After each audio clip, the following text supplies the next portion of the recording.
যত যাই আসুক ভাই, আইফোনের ক্যামেরা সব থেকে ভালো।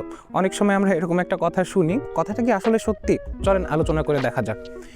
আইফোনের যে স্টিল পিকচার আমরা তুলি সেটা অনায়াসে খুবই ভালো আসে, ছবিটা এখানে অস্বীকার করার মতো কিছু নাই, ভালো ছবি অবশ্যই আসে। কিন্তু এইটা আমরা অনেক জায়গাতে প্রমাণ পেয়েছি, স্যামসাং, শাওমি, তারপরে হচ্ছে ভিভো, ওপো, এই ধরনের যে স্মার্টফোন ব্র্যান্ডগুলো আছে, সেই স্মার্টফোনগুলো তাদের ফ্ল্যাগশিপ যে স্মার্টফোন আছে সেই ফোনগুলো মার্কেটে এনে দেখিয়ে দিয়েছে যে আইফোনের থেকেও অনেক জায়গাতে ভালো ছবি তোলা যায়।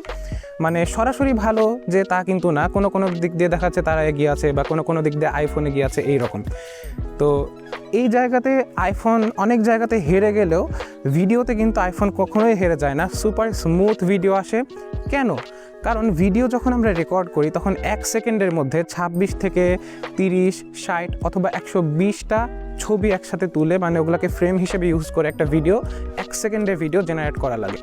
সো এখানে সবথেকে বেশি পারফরমেন্সের একটা প্রসেসর লাগবে, যে এটা হচ্ছে হাই একটা র পারফরমেন্স দিতে পারবে না। প্রত্যেকটা আইফোনেই তারা যে চিপটা ইউজ করে বা প্রসেসরটা ইউজ করে সেইটা হয় খুবই ভালো, মানে র পারফরমেন্স খুবই ভালো ডেলিভার করতে পারে।